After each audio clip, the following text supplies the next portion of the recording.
All right, guys, we are back, and I'm here to just do my quick reaction for the Premier League match week 22. I did make my predictions, and I'm about to see what I did in terms of my prediction, though. You know what I mean?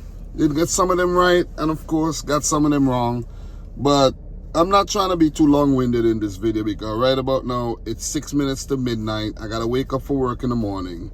I was supposed to do this video earlier, but I slept for a little longer than I really should have, and I want to get back in, to go, cuddle up under my wife. But guys, if you haven't yet liked the video, make sure you do so. Like the video for consistency, man. I'm just trying to be consistent, trying to get these videos out. After this, it would be 16 match days left. So, just want to keep things going and really finish off the season, because I've really struggled in putting out videos for this season, and even last season I kind of disappeared. So so want to keep the thing going, man. So let's just run through the results really quick. I'm going to give you my thoughts. I'm not going to be super long.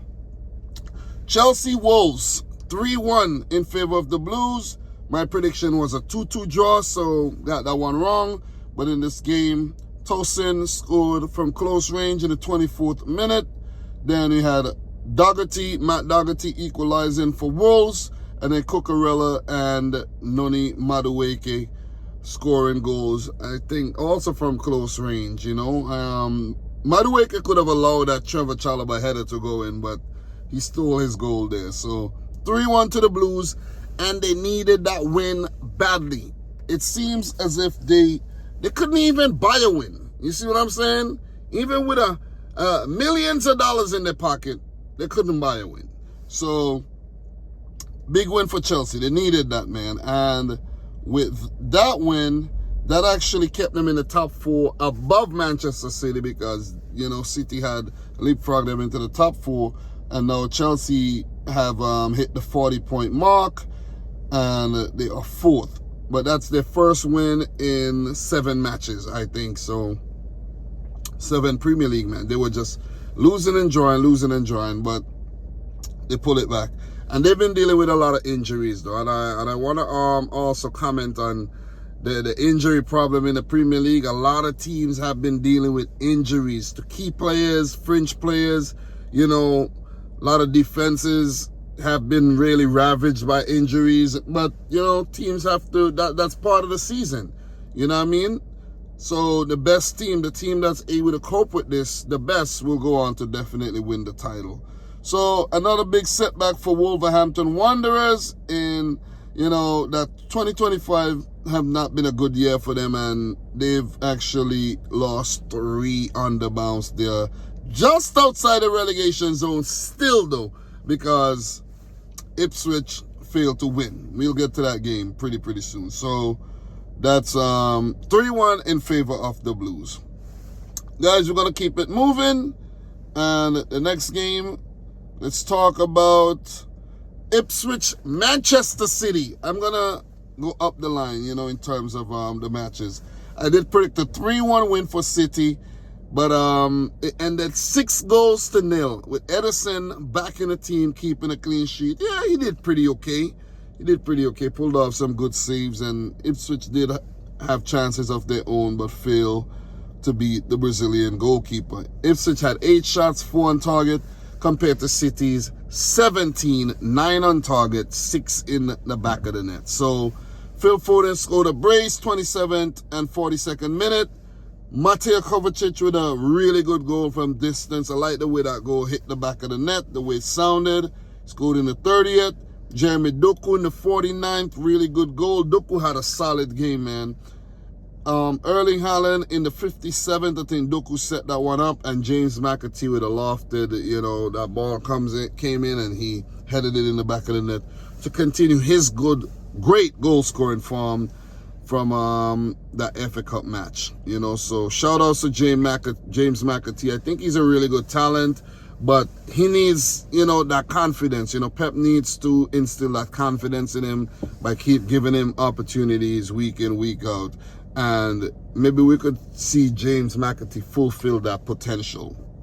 So 6-0 for City, and it's been very good since the whole, you know, the slump was going on.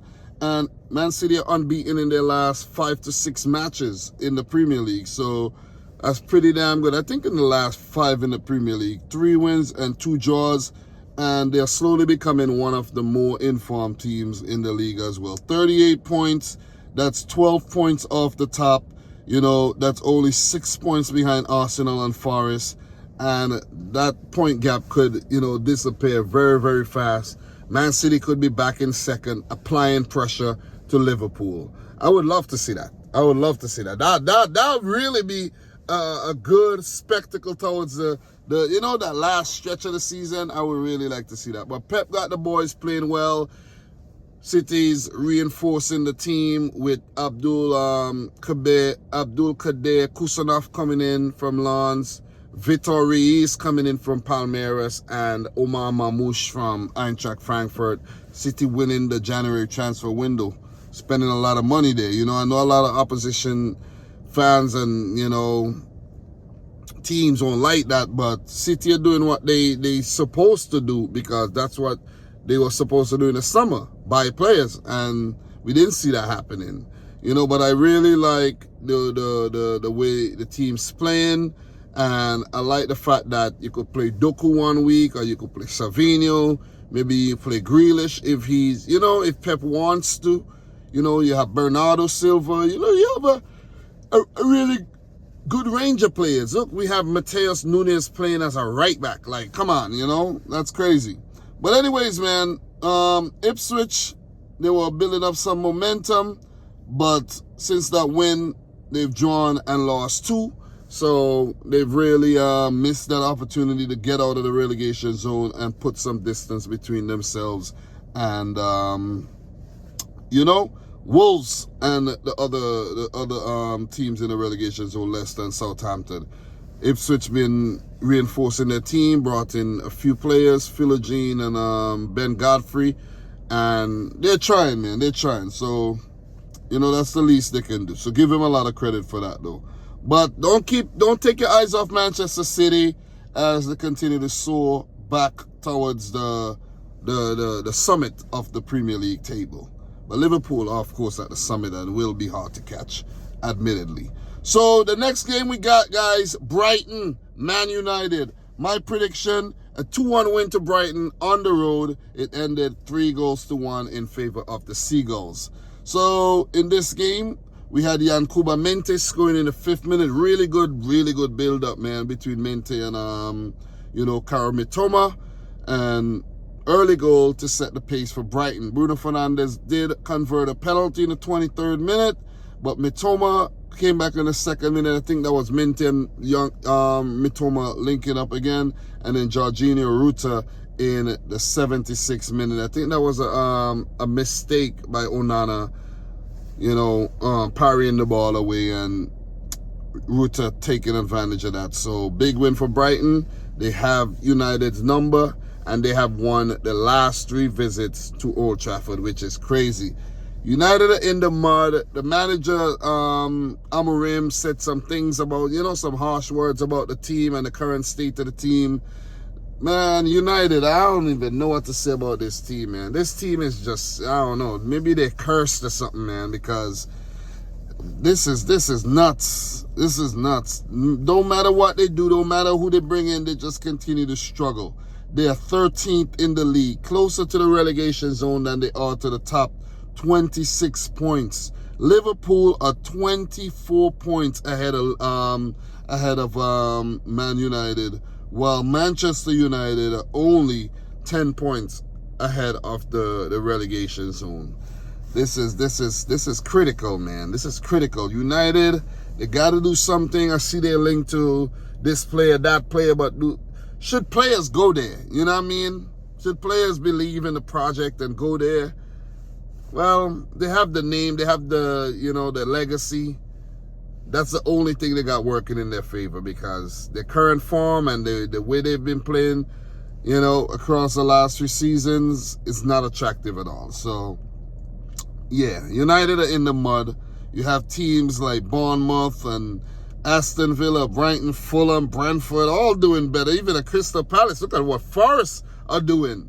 United, I think, envy what these teams are doing, and it'll take a lot. It will take a lot of work, man. A lot of work for them to catch up.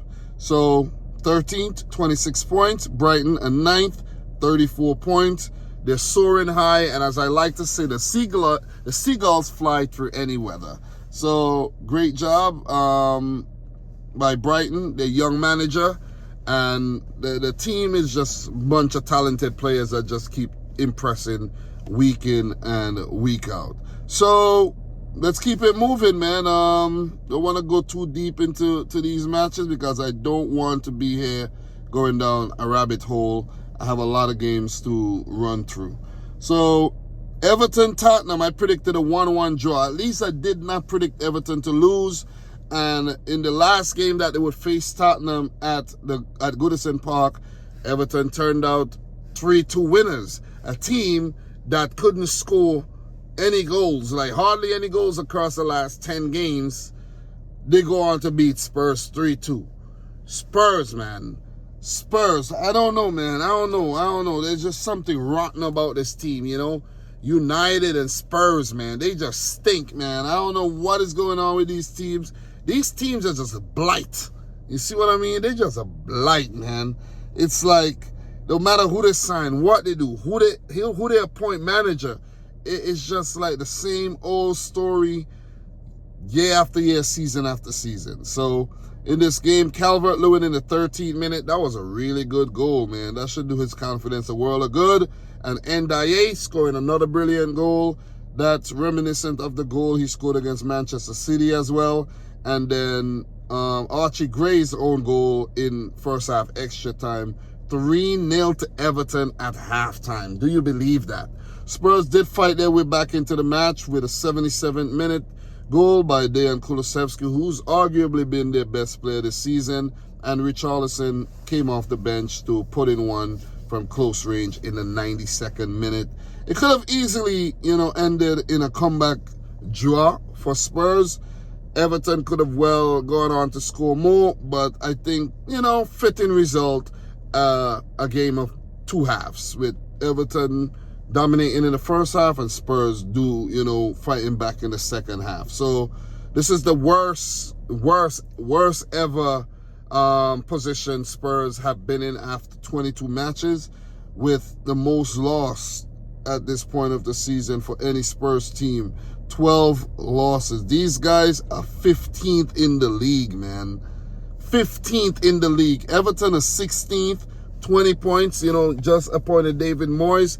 They need about 15 to 20 points still with 17 games remaining to survive the drop. And I think appointed Moyes, they should be okay. You know what I mean? They should be okay. But that 4-point gap they have between themselves and Wolves right now and Ipswich, that'll give them a bit of confidence. Spurs, man, they'll kiss the top 4 goodbye. No Champions League next season. I don't think they get in European football with the way the other teams are playing. The Bournemouths and the Newcastles, the Aston Villa, Brightons, Fulham, Brentford. All these teams are playing way better football than Spurs. And, they have their trust in Postecoglou, and I don't see them fire. If they were going to fire him, they would have definitely fired him. So Spurs winless in their last 5, 3 losses on the bounce, 4 losses in their last 5. This is poor. This is poor, man. One of the most out-of-form teams in the league. You can understand that they're dealing with some injuries to key players and stuff, but at the end of the day, man, they could do a lot better. They brought in a whole new goalkeeper, and he's been thrusted in, so that tells you the extent of the injury crisis at Tottenham Hotspur. So we're gonna leave that right there. Big win for Everton. Congratulations. They needed that win. They were definitely winless in their last 5 matches. That's their first win in their that's their only win across their last 5 matches, I should say. So congratulations there as Everton. try to put some distance between themselves and the relegation zone. Next up, guys, we got Forest, Southampton. I predicted a 3-0 win for Forest. But, you know, credit to Southampton. They fought back. And this game was a lot closer than I thought it would be. Because, you know, Forest, you know, they based their game on defensive,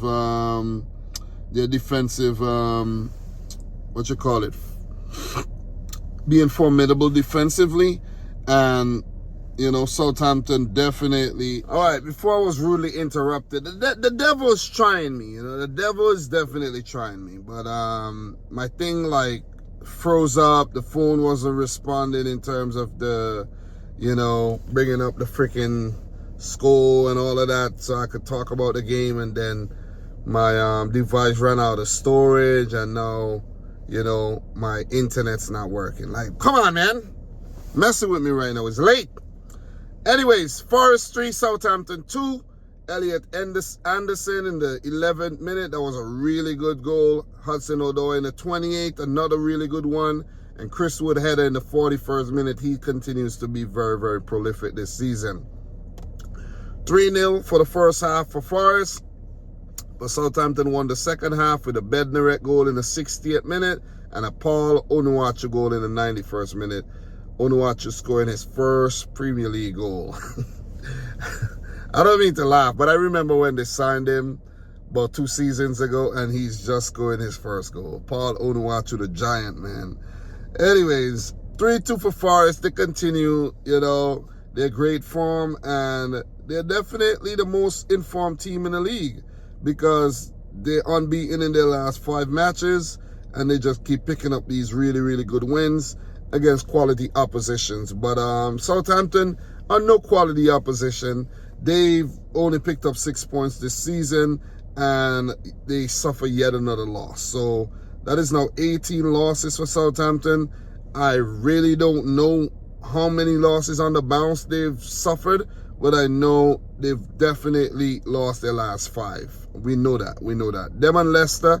Leicester have 7 losses on the bounce. Southampton probably got about 10. I'm not even going to go through it. I'm not going to waste my time right about now going through that because they can't buy a win and they can't buy a draw. 3 draws and a win this season. Sad. Very, very sad. But kudos to Nuno and what they've done. They've 3rd this season.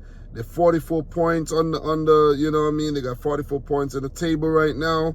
And only 6 points separate them from Liverpool at the top. So Forest continue their form. Who knows, man? They could be in the Champions League next season. I would like to see that for Forest, though. I really do.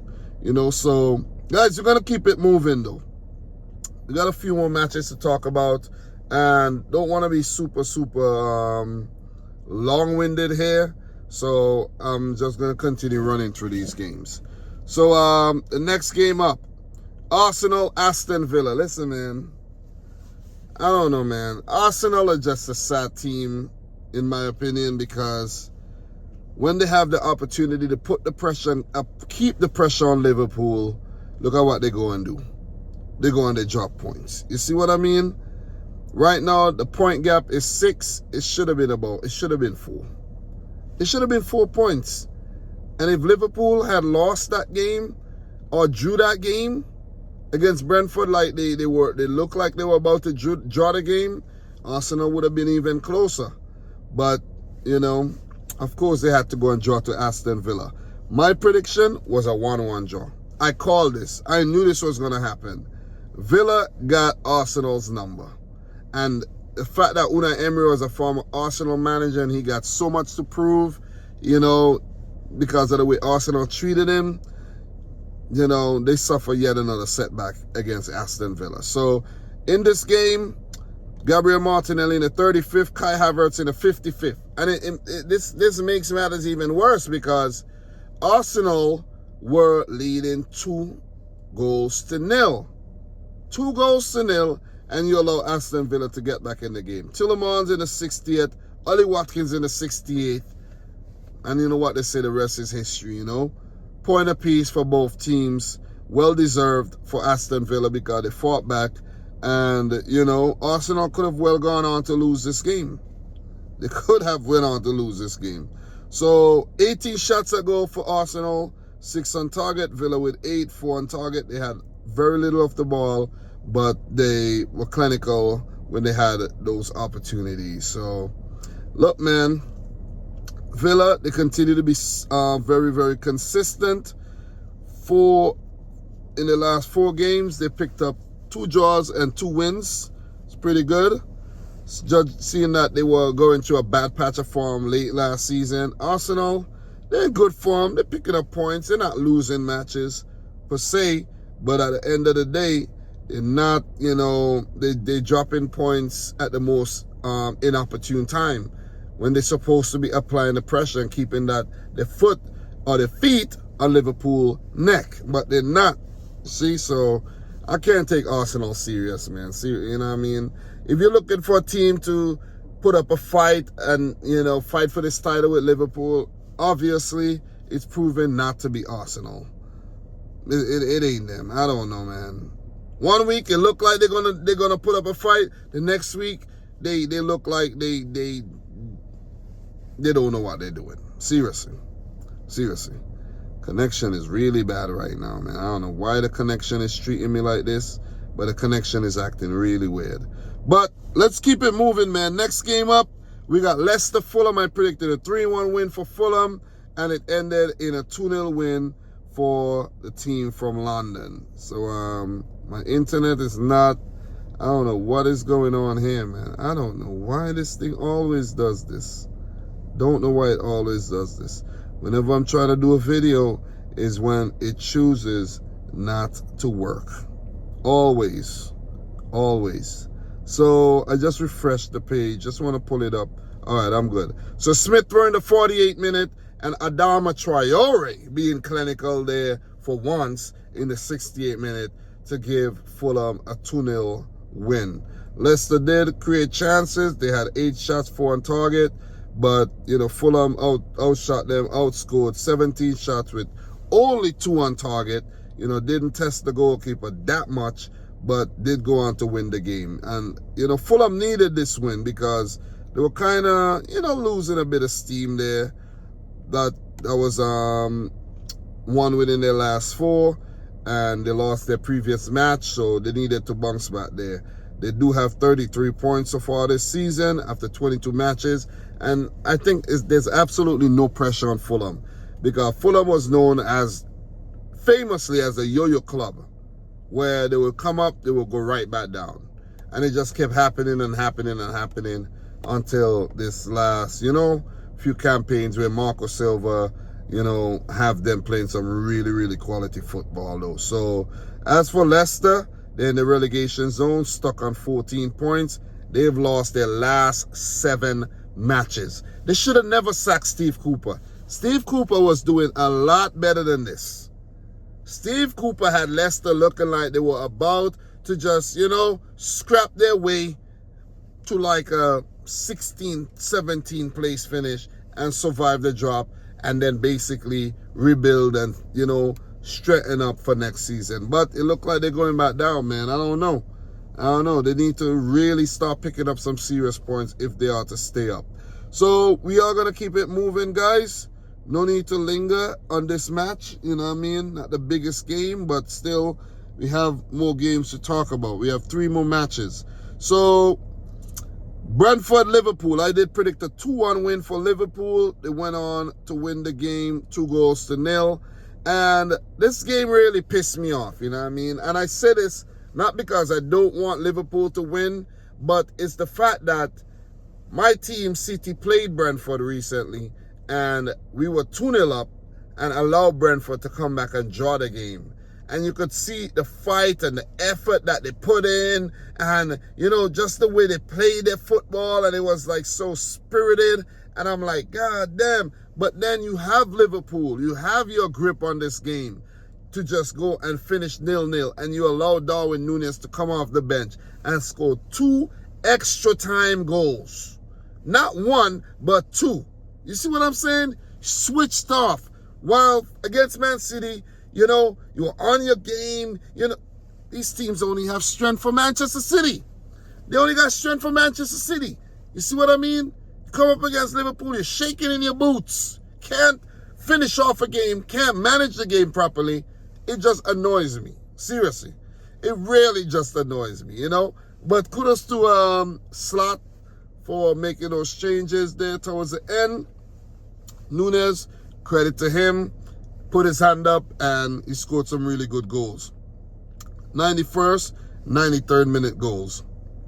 Liverpool snatching victory out of the jaws of a draw, which would have felt like a loss, seeing that Arsenal was so, you know, hot on their heels, and if they had dropped points, it would have definitely, you know, put that lead in jeopardy, because if Arsenal had won, Liverpool drew, it would have been right there. It would have been like, you can't just say Liverpool are definitely going to go on to win the title. You could still say they won't definitely go on to win the title, but they are still in a very strong position. So congratulations to Liverpool. It wasn't their best game, but they did have a whopping 37 shots at goal. I don't think I've ever seen this many shots at goal in a stat before.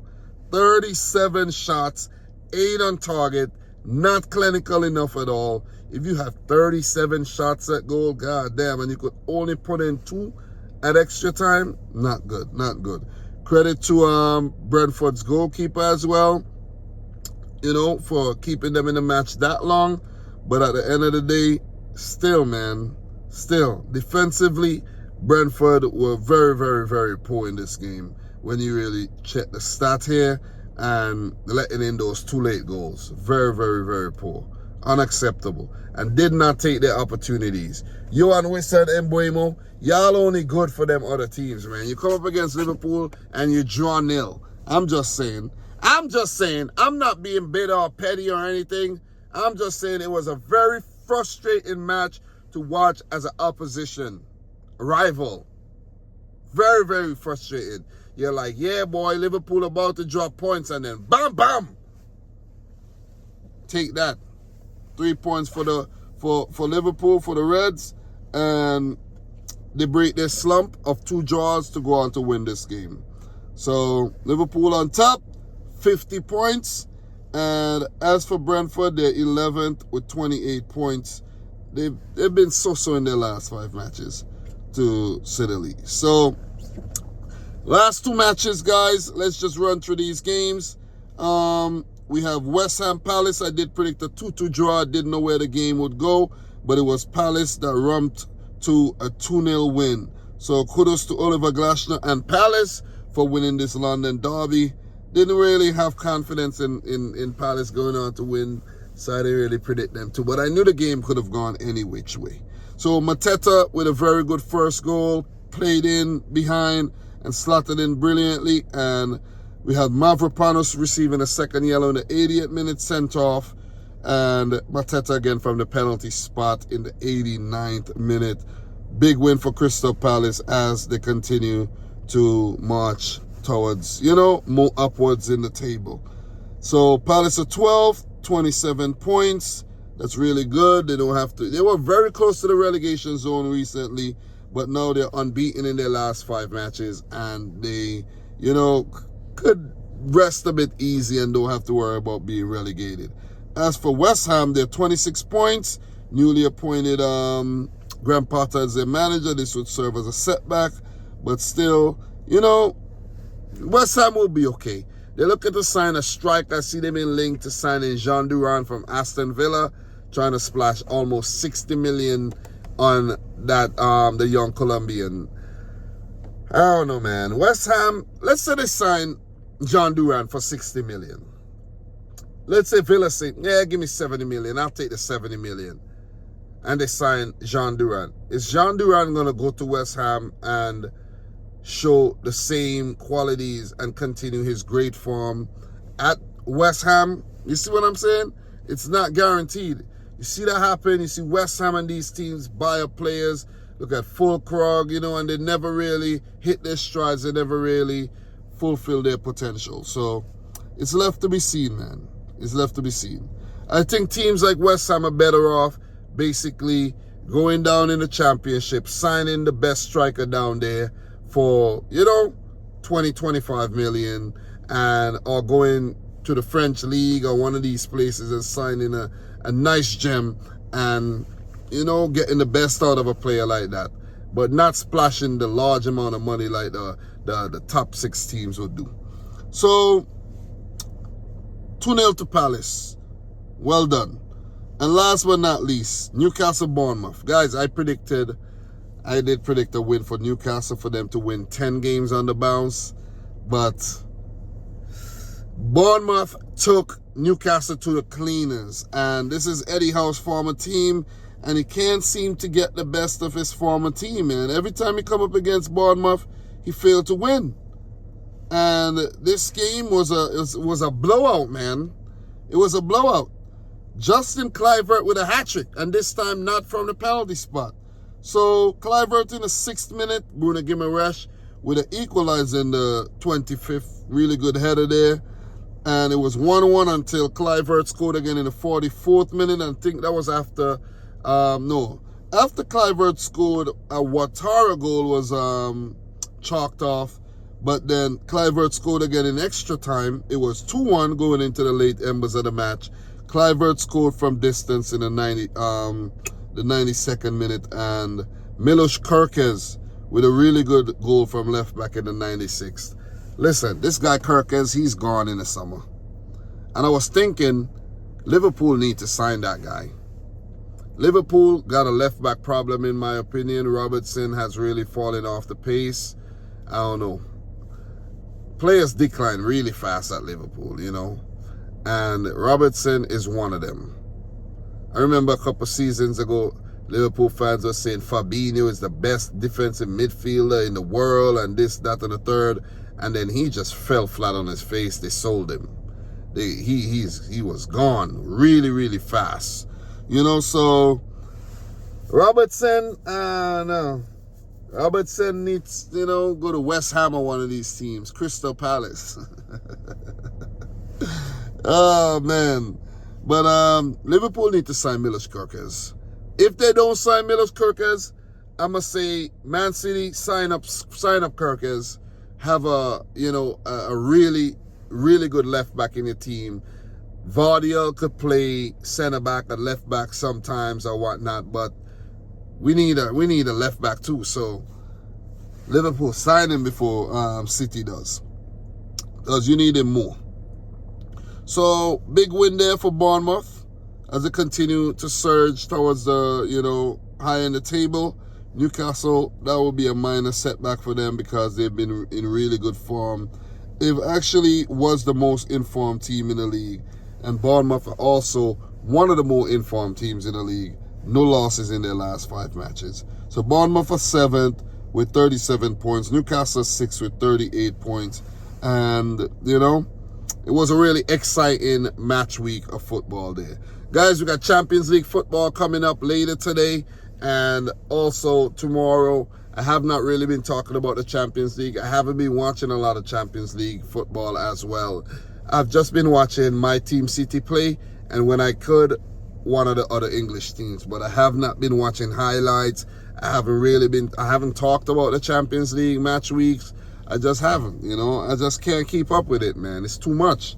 It's too much. Well, guys, with that being said, I'm going to go in. This video is a little bit over 30 minutes. I'm going to go in and slice those two, parts together and get it out and go in my bed because I got to wake up for 4 a.m. to go to work in the morning. So, once again, guys, consistency, that's the key. And I know, you guys might say, yo, Dom, your videos used to be this, your videos used to be that. You used to put in a lot more effort. Trust me, this is still a lot of effort. Believe me. I had to watch all the highlights for the games I didn't see.